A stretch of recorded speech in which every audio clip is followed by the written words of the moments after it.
das bandeiras que eles levantam é a questão da renda básica universal, né? É a gente ter um exemplo, um sistema ou uma moeda ou algo do tipo que pudesse ser utilizado pelo mundo inteiro, de forma, sei lá, igualitária, ou enfim. A gente comentou, inclusive eu estava falando, né, num podcast, inclusive até o Cassa também estava nesse podcast, junto com o Yuri, enfim. E ele levantou também essa bandeira, né, que ele é a favor, né, de uma renda básica universal. E nos bastidores ele deixou um briefing do que ele acha sobre isso. Então, joga a bola para cima aí também de novo aí, vamos falar sobre isso aí, renda básica universal. Se vocês são, inclusive o pessoal que está aqui no chat, podem, por favor, mandem perguntas também, porque senão a gente fica aqui só falando o que a gente quer, ou opinando o que a gente quer opinar, e a gente quer ouvir vocês também, né? A gente quer puxar aqui comentários, elaborar teses, elaborar ideias juntos, porque a gente está aqui para conversar. É papo reto, gente. Cara, renda básica universal é um tema espinhoso, porque é muito engraçado, cara. Parece que quando você vai falar de renda básica universal, você tá falando de incesto, mano. É alguma coisa assim, muito bizarra. As pessoas, não, não, isso aqui não, assim. E nem para ouvir, sacou? Renda básica universal, cara, é um tema que é um dos temas mais mal compreendidos da nossa atualidade, especialmente a galera que acha que sabe como uma economia deveria funcionar, né, e que acha que tem a resposta para os problemas de um mundo que está em crise, que está entrando em colapso. Mas a minha visão de renda básica universal é que ela não é, por exemplo, desmistificando uma coisa, uma abordagem socialista ou comunista. Muita gente associa. Ah, você quer renda básica universal? Você é um comunista. Cara, de onde é que você tirou essa ideia, brother? Assim, qual foi o salto quântico que você fez para associar essas duas coisas? Uma renda básica universal se trata de garantir um poder de compra mínimo individual na sociedade. De que cada um dos cidadãos daquela federação tenham um poder de compra mínimo garantido. Isso quer dizer o quê? Que as pessoas não vão trabalhar? Depende. Depende do quanto é esse poder de compra mínimo. Entendeu? Esse poder de compra mínimo pode fazer todo mundo ficar de boa, ou esse poder de compra mínimo pode garantir que as pessoas possam arcar com seus próprios custos de saúde, arcar com a sua própria alimentação e arcar com condições mínimas de moradia.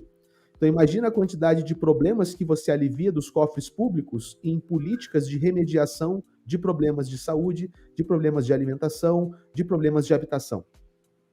Se você tem, por exemplo, uma cidade que vai nascer agora, essa cidade precisa de desenvolvimento. O governo tem que fazer estrada, a gente tem que construir prédio, tem que construir comércio, tem que levar saneamento básico. O que a gente faz? Estrutura a cidade primeiro para depois vir a atividade econômica, ou a gente já enfia nessa cidade um certo número de pessoas que têm um poder de compra mínimo garantido. Cara, automaticamente, se você é um comerciante, você vai pensar, vou abrir um negócio nessa cidade. Porque as pessoas que vão para lá têm um poder de compra mínimo. Então eu vou capturar esse valor de compra fazendo uma padaria do caralho. Ou, porra, essas pessoas vão precisar construir, vão fazer reforma nessas casas. Vou abrir uma loja de material de construção. Vai haver uma desigualdade, querendo ou não, né? A renda básica do próprio universal, ser humano ali. Mas isso tá tudo bem, cara, porque sistemas igualitários não funcionam. A renda básica universal, ela não serve para igualar a sociedade. Ela serve para oferecer um subsídio mínimo para estímulo econômico. Porque essa renda básica não é para a pessoa ficar guardando na poupança e ficar rica. Essa renda básica é para que haja uma circulação mínima de dinheiro na sociedade atrelada a necessidades básicas de cada indivíduo. Então isso pode ser uma maneira muito mais interessante do que você pegar 5 trilhões de dólares e injetar no buraco de um monte de banco que alavancou a economia e quebrou, porque não souberam manipular a porra do dinheiro. O problema dessa ideia, Casta, desculpa te interromper, o problema dessa ideia é porque a tua ideia é sensacional. Show de bola. Não é minha, né? Tem vários pensadores, né? Eu digo aqui, você está expondo assim. Ela aqui. Você está expondo ela aqui. O problema dessa ideia é que você quebra o principal produto do caos, que é o problema.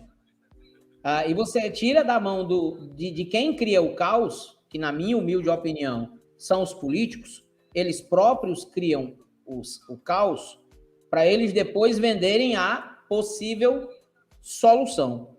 Então, quando você quebra essa envergadura, você quebra esse backbone do problema, cara, você deixa os caras sem arma. E aí, por isso que a gente vive nessa perpetuação da pobreza, da miséria, da dificuldade. Vou dar um exemplo prático. Ontem, a minha convidada aqui na live, quem quiser assistir, está no meu canal, a live, a Daniela Alves, comentarista da Jovem Pan, estava conosco ontem, ela falou uma coisa que pouquíssimas pessoas do mercado cripto sabiam, inclusive eu. Ela é entusiasta de ciências descentralizadas. Dentro da rede do Ethereum existe um programa que ele, através de uma DAO, ele incentiva pesquisas no mundo inteiro de áreas, por exemplo, que o meio tradicional, o mainstream, não quer financiar. E ela estava dando um exemplo de medicação na Espanha, que é um país europeu, um país que tem um certo nível de renda bem interessante para a sociedade, mas muitas pessoas lá não têm acesso a determinados medicamentos porque as indústrias farmacêuticas não têm interesse comercial de desenvolver aquele medicamento porque o número de pessoas que utilizam aquele medicamento é pequeno. Então, não gera uma produção em cadeia. E aí ela estava dando esse exemplo prático de que como não há um interesse comercial, como não há uma demanda no mundo para que algo seja desenvolvido, aquilo não é desenvolvido, é deixado de lado. Então, eu vejo essa ideia de forma muito legal, porém, o nosso principal inimigo da ideia é o cara que provê o caos, é o político. Ah, cara, esse é um bom argumento. É o argumento de que o poder estabelecido, ele sempre tenta se preservar, ok? Mas meu contraponto para essa mentalidade é que, na grande ordem das coisas, a tecnologia vence. Se você volta na Idade Média, antes da prensa impressa, um rei podia mandar degolar uma pessoa em praça pública e todo mundo achava normal. Por que a gente não acha mais isso normal? Por que a gente não tolera isso? Tem tecnologia para isso? Tem. O nosso governo hoje tem muito mais tecnologia que um governo de um rei na Idade Média. Mas aquele rei era muito mais opressor do que um presidente democrático hoje, por mais que você não goste dele, seja ele de qual linha que for, esquerda ou direita. Enquanto a tecnologia evolui, as pessoas ganham poder de fogo contra o poder estabelecido, ok? E a questão é, se uma economia como essa se provar, não é porque ela tem que ser uma economia altruísta, tá? Uma economia do bem, a gente vai resolver a miséria porque nós temos um coração bom. Não é isso. O meu argumento é, uma economia que resolve esses problemas, ela é uma economia mais próspera e os ultra-ricos dessa economia são mais satisfeitos e mais felizes que os ultra-ricos do mundo atual. Então, essa sociedade não tem que ganhar o mundo porque ela é idealista, mas porque ela é melhor, ela é mais eficiente, ela gera menos problemas econômicos. A gente tem uma ineficiência econômica absurda quando a gente fala de corrupção, de resolver problemas sociais de base que a gente não consegue resolver. Se você resolve tudo isso, cara, aquela indústria vai ser mais forte, aquele comércio vai ser mais forte, e aqueles ultra-ricos, por exemplo, vão poder gastar o seu dinheiro, em vez de em carro blindado, num helicóptero mais luxuoso, cara. Então, existe realmente uma perspectiva de ganha-ganha. E a pergunta que o pessoal colocou no chat para um modelo como esse é a seguinte: da onde vem o dinheiro? Até o DMD me puxou, né? Da onde vem essa grana? A minha teoria é que essa grana deveria vir de uma inflação pré-fixada, ok? O que é a inflação, pessoal? Uma inflação pré-fixada, ok? Não é a inflação norte-americana que eles imprimem dinheiro para resolver cagada de rico, tá? Você ter uma inflação pré-fixada que faz o quê? Constantemente dilui o poder de compra de todo mundo. Uma inflação, cara, é como se fosse um imposto indireto.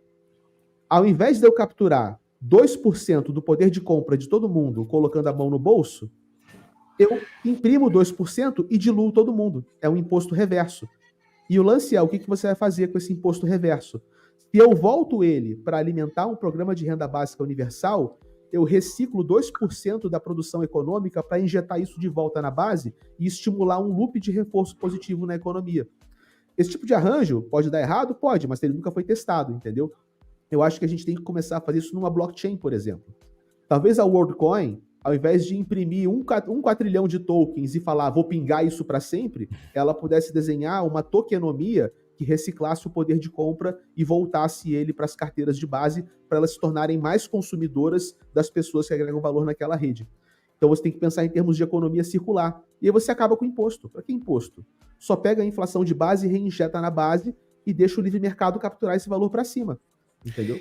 E um dos pontos que está sendo levantado, inclusive, né, por algumas casas de research e alguns analistas, é realmente essa questão da tokenomia. Hoje, atualmente, só para vocês terem uma noção, em circulação só existe 1% de todo o token, né? Que acho que, se não me engano, são 10 bilhões de tokens a serem emitidos até o presente momento, né? Então, só tem 1% disso no mercado, né? Sendo negociado em exchange, sendo De dado... todos os tokens do nosso ecossistema, de tudo? Sim, aqui, ó, eu tava vendo... Cara, eu nunca vi essa métrica, interessante pra É caramba. 1%, cara. É 1% só que eles deixaram disponibilizado para isso. É tudo. Eu acho Isso que é eles perigoso, só criaram a moeda ali só para falar que tem. Eles estão pensando coisas muito além mas do é porque, teoricamente, eles querem pingar a renda universal por muitos anos. Só que, pô, se eles fizessem isso com inflação, não precisava ter esse supply gigantesco armazenado no bolso, que é perigoso pra caceta, né? Ó, pra vocês terem uma noção, ó, 1% somente aqui, ó. 1%, tá? De 1.000, milhão, bilhão, 10 bilhões de tokens aí, que é o máximo de supply. Isso é muito estranho, mano, na minha opinião, cara. Eu sei que tem essa questão do pinga-pinga, mas, cara, mesmo assim é muito estranho. Imagine vocês, o token saiu de 0 para $2, que está sendo cotado exatamente agora. Vocês sabem que as pessoas vão começar a olhar isso aqui como o seguinte, pô, isso aqui é uma oportunidade, vou comprar enquanto está barato. Então começa a inflar o preço, né? O preço vai começar a inflar. Inflar. Quem sabe isso aqui possa até ser um golpe, né? E as pessoas não estão olhando para essa possibilidade, né? Isso aqui ser um golpe, onde vai ter um rug pull, ou um puxada de tapete, ou um hack dentro do ecossistema, eles culparem, foi um hack, foi uma falha, e beleza, todo mundo perdeu grana com isso, enfim. Porque é muito pouco, mano. Não, e é uma junção muito grande de muitas coisas em um negócio só, sabe? Sempre eu tenho a impressão de que quem quer fazer muita coisa, ao mesmo tempo, acaba não fazendo nada direito, sabe? E quando a gente fala de renda universal, isso não surgiu agora. Esse negócio de renda básica universal vem de anos. Acho que até o próprio Nixon já tentou fazer lá em 69, e a gente vê em algumas comunidades pequenas, como por exemplo lá no Alasca, que existe, acho que desde os anos 80 existe uma renda ali para o pessoal, e ela é distribuída por conta pelas receitas do petróleo ali, né? Então, poderia dar certo? Poderia. Sou a favor, sim, dependendo do modelo, sabe? Eu acho que realmente não deveria sair do Estado. A gente está vendo uma nova revolução industrial vindo aí com as inteligências artificiais, e isso poderia ser feito de forma talvez até privada, né, das pessoas. Não seria nem uma renda básica universal, seria uma contribuição das pessoas com essas novas tecnologias, e elas receberiam essa renda, mesmo que mínima, sem ser de fato um trabalho. Não sei, dá para abrir muito questionamento para isso, mas renda básica universal também é um assunto de anos e que até hoje ninguém conseguiu fazer dar certo. Imagina se uma empresa que surgiu ontem, bem no fim, porque é extremamente nova, se vai resolver essa problemática que nem o Milton Friedman conseguiu resolver por causa de um orbe escaneando íris. Então, para mim, é meio absurdo que essa empresa consiga resolver. Mas eu acho que é possível fazer sim.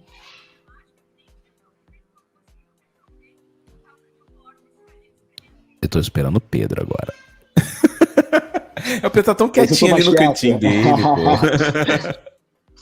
Não, mas eu tô de acordo. Eu acho que a conceituação, né, filosófica por trás ela é interessante. Você basicamente acaba com o Sybil Attacks, que a própria blockchain, através do seu mecanismo de consenso, ela também busca resolver. Então, é algo interessante, de fato. E eles buscam gerar essa prova de personalidade por meio dessa identidade única, tanto em apps na Web3, como também na Web2, tá? Então, eles buscam basicamente escalar isso para todo esse stack na internet. E outro ponto também, que é bem interessante até, que eu achei que, na grande realidade, o WorldCoin App é um cliente deles. O que eles têm, de fato, é a patente do Orb. Então, eles têm a exclusividade no desenvolvimento e de uma potencial monetização no futuro com esse Orb, tal como também do protocolo responsável por gerar esse hash, tal como esse servidor centralizado que tem cada hash associado a uma chave pública. E eles buscam expandir isso para basicamente todas as outras wallets, né? E eles já falam que já tem diversos clientes super interessados. Salvo engano, a primeira foi a Safe Wallet, né? E aí, posteriormente, eles buscam expandir para outras. Mas, eventualmente, tem todos esses problemas em relação à privacidade e eles só vão conseguir, né, atingir essa escalabilidade, que já é algo difícil, e basicamente ultrapassar essa resistência civil justamente por causa desse incentivo financeiro por meio do token e o BI, né? Então, é bem interessante analisar qual é a perspectiva da população em relação a isso. Será que eles querem, de fato, ter uma identidade digital única ou eles apenas querem receber as suas WorldCoins ali e eventualmente vender depois no mercado secundário, né? Então, é interessante analisar essa evolução.